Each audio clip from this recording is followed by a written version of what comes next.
Hello, let's think a little bit about writing a strong thesis statement. Thesis statement is the main idea of an essay, and in academia, the idea of a thesis statement is very similar to a topic, but it means a topic including the approach that you're going to take to the topic. Now, the theme of our unit is resilience. Resilience means the ability to recover after problems or the ability to do well, to thrive in spite of difficulties. So on this page, we can see the picture of the flower, which is blooming in the desert, the flower which can do well in spite of not having enough water, or the children who are climbing the hill. And so these are images of resilience.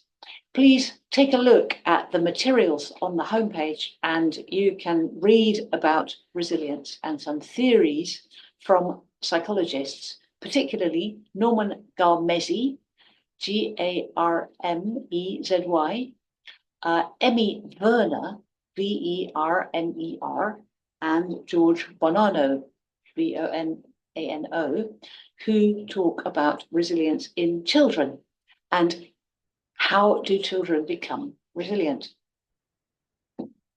Especially, do you think resilience is something we are born with, or is it something which we develop from the friends or from the teaching that parents give us from society?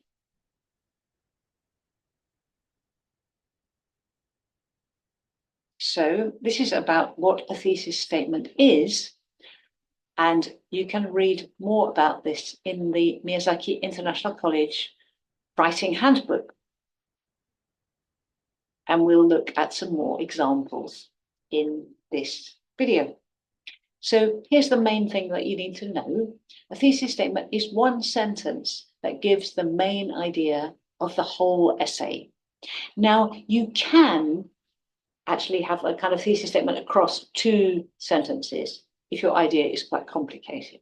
It's going to give you what's the topic and also what is the writer's opinion or what is the writer's theoretical background and context in that topic.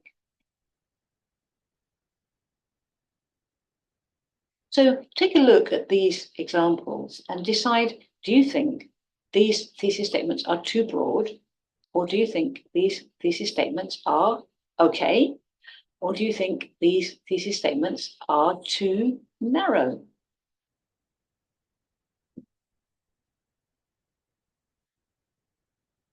Pause the video, go through each one.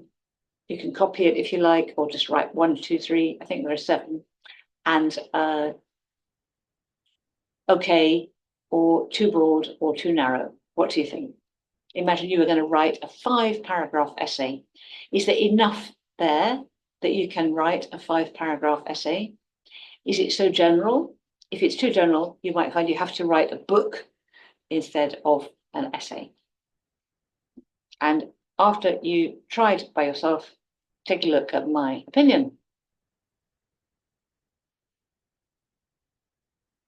So the first one, having resilience, means being able to bounce back after a problematic situation. Well, this is true, but it's too general, isn't it? We want a specific situation. We want some specific examples.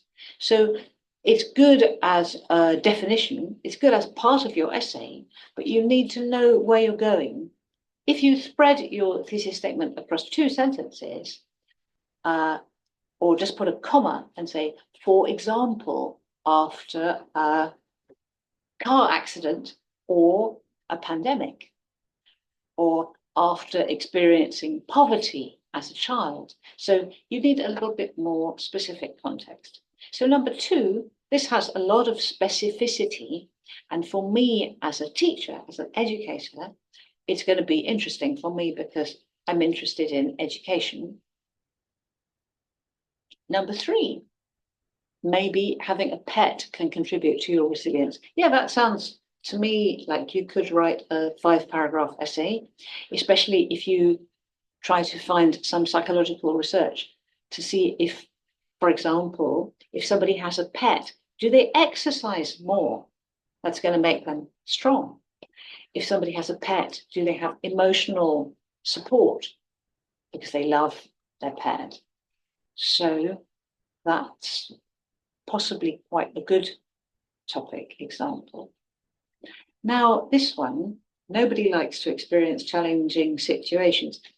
It's good as a catch attention, as a hook or an introductory sentence, but there's not enough specificity to make it into a good thesis statement. So you need to say what situation. And very similar with this one, some people are better than others at dealing with challenging situations. Well, we want to go to the specific situation. For example, if you include the context, it's going to be much better. So in the next one, personally, I, blah, blah, blah. This is quite good because it previews the narrative of the essay. Now, some people may say, oh, but academic writing, I shouldn't write about my personal experience.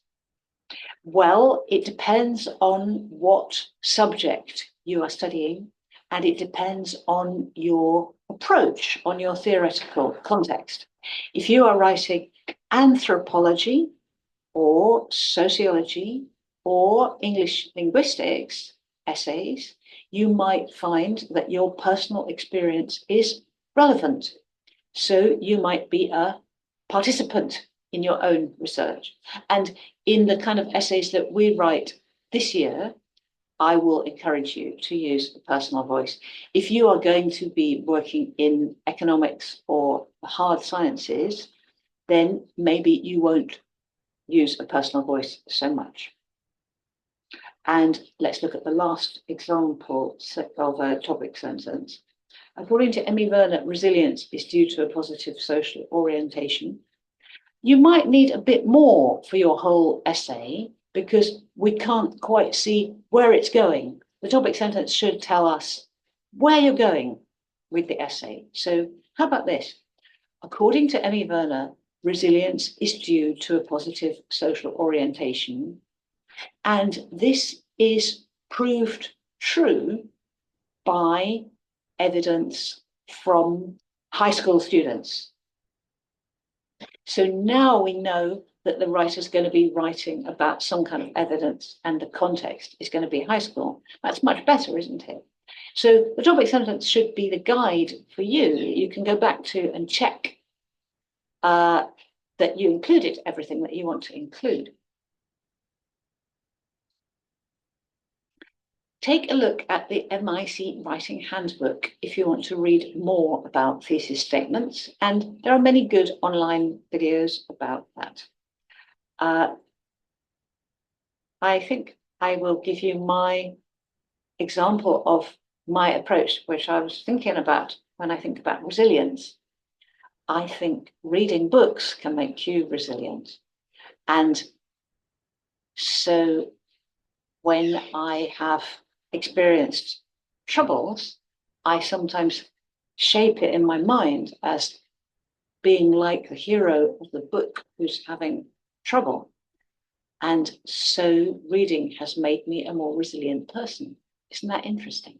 And so now this is one of those examples where you could predict the pattern. It's previewed, changing country, and so on. Look at the previous slide. What do you think she's going to write about in the essay? It's accident, changing country, family, and how the books have helped the author. I didn't write this yet. I think that's all for now.